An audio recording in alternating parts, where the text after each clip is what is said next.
Olá, tudo bem?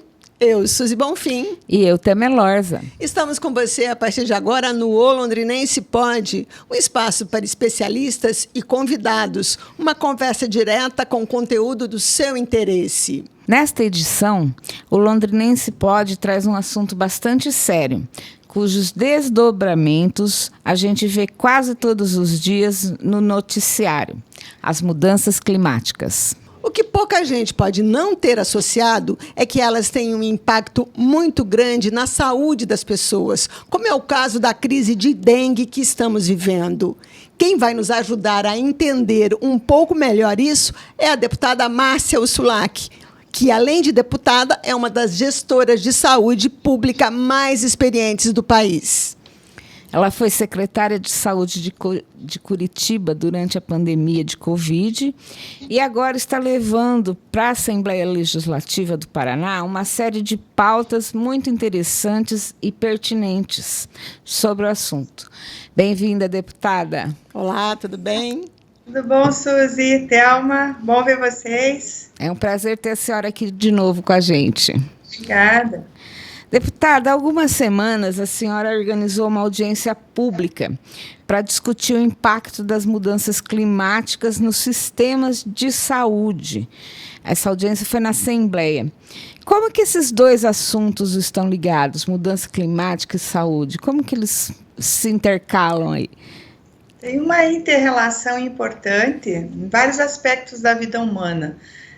Todo mundo está percebendo o aumento da temperatura no mundo todo. A gente tem descongelamento de geleiras, lugares que nevavam nos invernos rigorosos deixam de ser tão rigorosos. A gente tem visto aí lugares com temperaturas aumentando, a gente observa nas cidades, de um modo geral, aumento de temperatura. Sim. Essa mudança interfere em vários aspectos da vida humana. Nós temos agora também os extremos, invernos rigorosos, extremamente frios e verões extremamente quentes, que interferem na qualidade de vida das pessoas, pode aumentar o risco de doenças cardíacas, mas especialmente nessa coabitação, que a gente tem falado pouco isso, nós temos uma inter-relação muito grande com o meio ambiente e a vida animal. A gente sabe, por exemplo, que descongelamento de geleiras podem liberar vírus que estavam lá congelados há milhões de anos e que não tinham contato com a vida humana. Então, nós podemos ter aí futuramente doenças, como a gente teve a pandemia da Covid, né? Todo mundo viveu aquele momento difícil. Até hoje não se sabe de onde é que aquele vírus veio, tem várias hipóteses sendo estudadas, mas nenhuma comprovada até o momento. Há uma suposição, inicialmente, do morcego que veio para o meio humano. Foi assim o H1N1, acho que as pessoas lembram, mais recente, da nossa era agora, 2009. Sim. Era chamada gripe aviária, né? Sim. A gripe do porco. Então, tinha, que é um vírus que convivia no meio dos animais e vem para a gente. Então, o que a gente observa hoje nessa mudança, especialmente agora, falando de dengue, né? O que acontece? Nós, por exemplo, cidades do Paraná, e eu estou numa delas, Curitiba, que raramente a gente tinha casos de dengue, e a maior parte dos casos que nós tínhamos aqui, em algumas regiões mais frias do estado, região de União da Vitória, Guarapuava, eram de pessoas que viajavam e traziam, eventualmente, o vírus ali, mas havia um controle, porque a baixa temperatura, abaixo de 9 graus, o vírus não consegue se reproduzir, a larva, enfim, tem uma dificuldade maior de eclodir o ovo, enfim.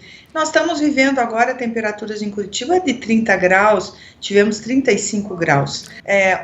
E o vírus vai se adaptando no meio. Todos os vírus que vêm para o meio humano, eles se adaptam com a gente, eles vão tentando se multiplicar. E eu digo aqui em Curitiba, até tem uma brincadeira que o vírus aqui em Curitiba já veio de Japona, cachecol e frio, que ele criou uma adaptação que antigamente, em tempos frios, a gente não morria e acabava, não tinha dengue. Hoje mesmo, ele tem que abaixar muito a temperatura, nós teremos que ter temperaturas a menos de 9 graus, que quase que não existe mais, dias, talvez 1 ou 2 dias no inverno mais rigoroso. Quer dizer que aquela coisa de a dengue dar um tempo no inverno e voltar só na primavera, é capaz de não acontecer isso esse ano. E, inclusive, nessas temperaturas mais altas que nós estamos vivendo, a possibilidade de reprodução da larva, que ela demora em temperaturas de 15 graus 7 dias,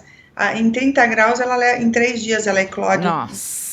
E qual é a gravidade atual, deputada, da questão da dengue? Já é uma das epidemias mais sérias do momento, não? Como é que a senhora acha que pode se resolver isso?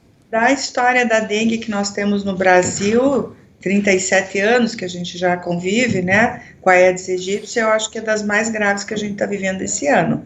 Vocês têm visto aí o aumento expressivo de casos. Hoje eu estava vendo noticiário logo cedo, as emergências todas cheias, já com dificuldade de leitos, porque você tem uma sobrecarga do sistema de saúde que não era esperado, na verdade. E aí a gente pode abrir um leque de possibilidades com outras doenças que podem surgir por essas questões de temperaturas, mudando temperaturas no mundo, o que os cientistas chamam de transbordamento do vírus, que é quando ele estava restrito a uma área lá, ou dentro, por exemplo, numa geleira, e ele pode vir para o meio humano e a gente não sabe os riscos que nós estamos. O de fato é que a gente banalizou, o ser humano está jogando para frente, sempre para frente, essa questão da mudança climática, como não fosse um problema do agora. Isso é para o futuro, daqui 100 anos. Só que a gente já viu o aumento, tem um relatório aí recém 2023, do observatório aí das questões climáticas, um aumento de 1 grau, 2 graus na temperatura no mundo todo. E isso tem o derretimento de geleiras, pode causar inundações. Nós temos aí, e essa variação que a gente está vivendo com temporais, quando chove... Cada vez mais violentos. Alaga as cidades, né? A gente viu recentemente aí soterramento de casas em lugares. Então, nós temos que pensar as cidades, eu sempre digo, para nos preparar para essas questões que vão gerar, porque quando tem essas inundações, o risco de leptospirose, que é uma doença transmitida pela urina do rato, aumenta, porque transborda tudo, enfim, e outras doenças que a gente pode enfrentar, diarreias, enfim, nas crianças. Até a zika e a chikungunya também estão aumentando o número de casos, né? Eu vi um boletim recentemente porque o ambiente está cada dia mais propício para o Aedes aegypti, né? Que transmite as 3 doenças juntas, né? Agora, na verdade, o Aedes é um vetor. Ele é um vetor. Você está com dengue, ele te pica ali, a Suzy, e ele vai lá e você estava com o vírus na tua corrente sanguínea, que é a mosquita, vai lá, pica a Thelma e transmite a dengue. É o que está acontecendo. E quanto mais casos mais tem, mais pessoas vão adoecer, por óbvio, e nós estamos tendo agora uma sobrecarga, porque nós temos todos os tipos, nós temos 4 tipos de dengue no Brasil, e eles estão circulando quase todos ao mesmo tempo. A gente sempre, historicamente, tinha um tipo prevalecendo, agora parece que está tudo meio junto, né? E a gravidade que agora... Deputada, a senhora lembrou que faz 37 anos que a gente convive com a dengue e o problema continua entre a gente, né? Cada vez mais cidades, ou seja, um quadro que vem piorando nesses 37 anos. E o poder público, o que está fazendo de errado? Porque 37 anos já era para ter feito alguma... O Covid, por exemplo, em 2 anos conseguiram vacina, conseguiram dar um jeito que não houvesse tantas mortes, né? Mas a dengue, 37 anos, tem algo errado aí, não tem, deputada? Nós chamamos na saúde pública as doenças negligenciadas, que a gente precisa investir mais em pesquisa, e elas são doenças, né, abaixo do trópico aqui do sul do mundo, né? o que aconteceu com a Covid? A Covid afetou todo mundo. Ela foi eu digo que foi o vírus mais democrático que a gente conviveu na saúde pública. Países pobres e ricos, né? Todo mundo. Mas quando atingiu países ricos, né, como bem disse a Suzy, rapidamente a ciência buscou, né, todo mundo se juntou, os americanos, os ingleses, os japoneses, né, o mundo desenvolvido, todo o leste, toda a Europa lá buscando, os cientistas buscando uma saída, e a vacina veio muito rapidamente porque eles cooperaram, né, teve uma cooperação.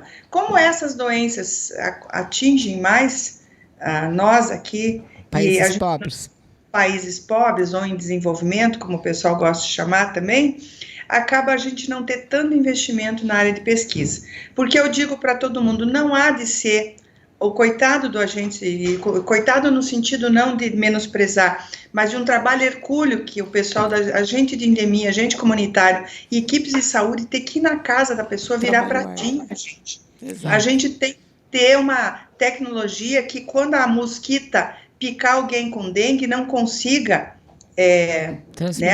transmitir, ter um bloqueador de transmissão. Não é possível que a ciência no mundo, o homem já chegou na Lua, a Marte, e a gente não consegue ter uma tecnologia mais inteligente para evitar tamanha transmissão de uma doença, e aí entra no rol das doenças negligenciadas, que é leishmaniose, a gente fala muito da questão, a dengue é um exemplo, doenças que acabam não afetando o mundo desenvolvido, criaram, até pode ter dengue lá, mas eles têm sistemas de monitoramento que permitem, né, evitar a transmissão, mas aqui no Brasil a gente precisa desenvolver muito nessa área. Eu acredito que logo deveremos ter, porque eu acho que agora, eu até ouvi essa semana passada, que nos Estados Unidos começou a surgir casos, inclusive em regiões frias dos americanos. É isso que eu ia falar, né?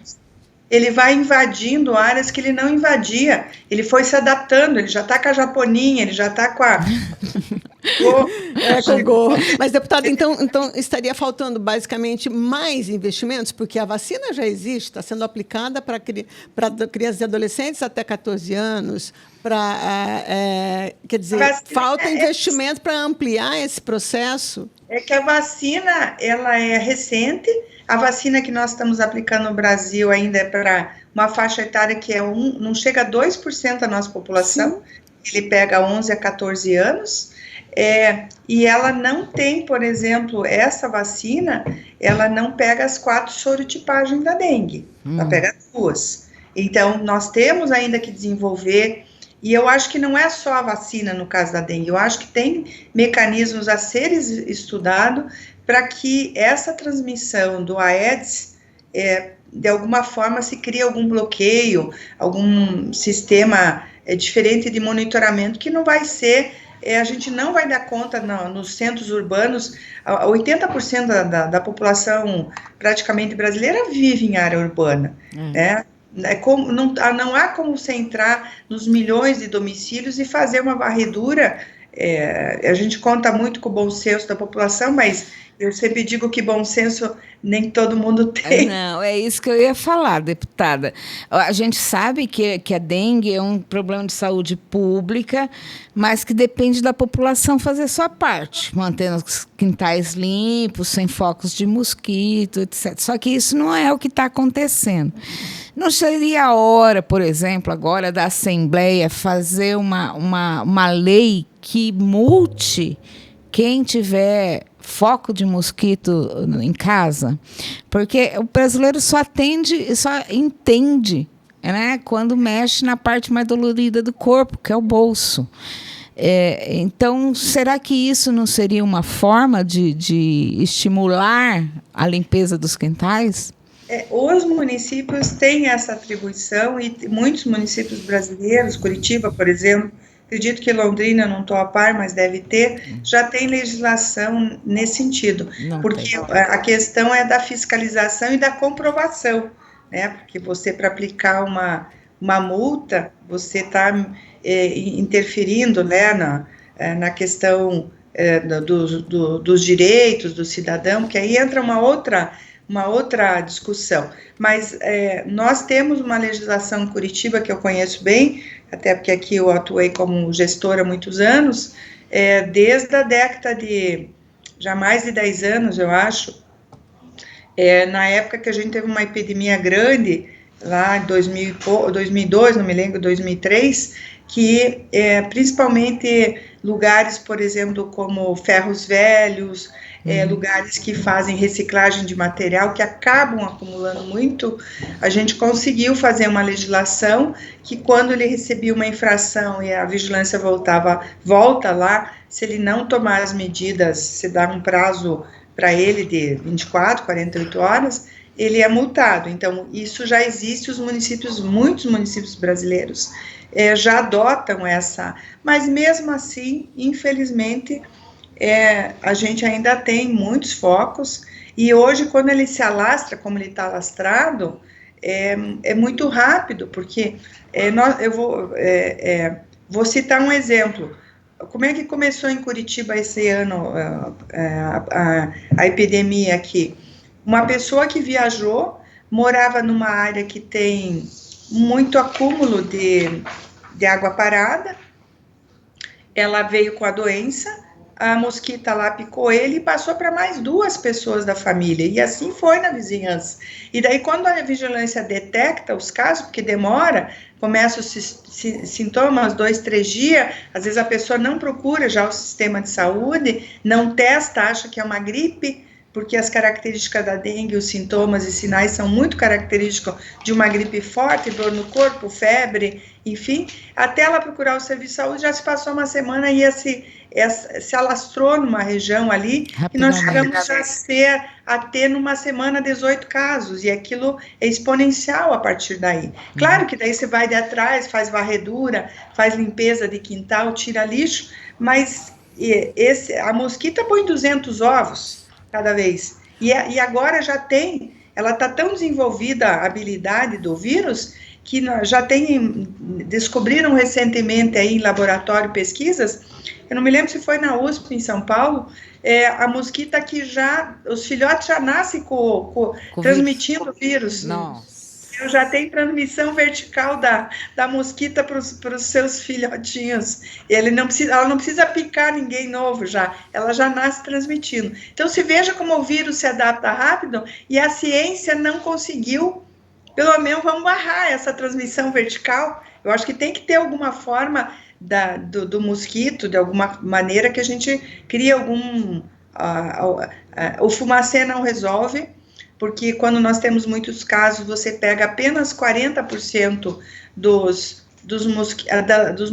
mosquitos que estão voando, porque se não estiver voando, fumacê não faz diferença. Então, além dos riscos e danos ambientais e riscos, né, que podem causar problemas respiratórios, pessoas idosas, crianças, enfim, abelhas. É complexo o tema. O fumacê chegou a ser proibido, inclusive, uma época, né? Agora, pela sua experiência, o que você faria, por exemplo, se você estivesse na gestão hoje, de novo, da Secretaria de Saúde ou do Meio Ambiente? A questão da dengue, eu fui secretária, eu assumi a secretaria em 2016 de Curitiba, tinha 500 casos de dengue. E muito não era autóctono, era importado, mas a gente tinha uns 40, 50 casos autóctonos já. Nós fizemos um trabalho por todo o período muito forte de limpeza da cidade, assim, e com monitoramento, com armadilhas, enfim. E a gente conseguiu manter Curitiba 17, 18, 19, 20, 21 e 22 sem casos, entendeu? Tinha muitos poucos casos importados, a gente monitorava, tem todo um sistema de vigilância num raio de 300 metros em torno de um caso, mesmo que fosse importado, a gente fazia o monitoramento. Mas essa mudança do vírus, quando você olha o mapa, a Fiocruz fez um mapa, o laboratório aqui até inclusive participou da minha audiência pública, o Dr. Wilson, que é um especialista nessa área, ele mostra que o vírus avançou para áreas frias que nós não tínhamos. Então, assim, ele vem no Brasil inteiro, você pode perceber, ele veio para o sul. Antigamente a gente tinha muitos casos no norte e nordeste, quase não tinha, e ele avançou para o sul e sudeste, em áreas Rio Grande do Sul, né, em municípios que historicamente não tinham e que não tinham histórico de dengue no Brasil, que é uma adaptação do vírus, que esse é o problema que a gente tem, que ele vai se adaptando, assim como a Covid, a gente viu quantas variantes da Covid, a gente começou com o SARS-CoV-2, veio a Delta, que deu uma derrubada na gente, e o vírus, por exemplo, ele vai diminuindo o tempo que ele necessita para se reproduzir. O vírus, quando chegou,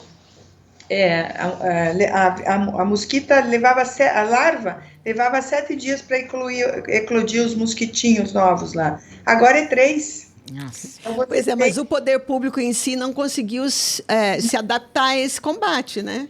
A gente precisa monitorar melhor. Eu acho que a gente falha no Brasil, desculpe, eu acabei não respondendo a tua pergunta, no monitoramento. A gente precisa ficar um pouco à frente. A gente corre sempre atrás do prejuízo. Sim, Aí, né, quando os acabar casos... com os criadouros, né? Mas a gente precisa, e aí eu acho que os municípios todos, os prefeitos, os secretários, precisava ter uma ação muito mais coordenada tanto do Ministério da Saúde quanto do Governo do Estado, para que a gente fizesse monitoramento, porque não adianta eu fazer o meu monitoramento aqui, a minha limpeza, e o meu vizinho não fazer, porque a mosquita não respeita a barreira, limite de município, ela circula, pode vir até numa mercadoria, né? A gente vê aí situações que a gente já teve isso transferido. Então, precisava ter uma ação mais coordenada.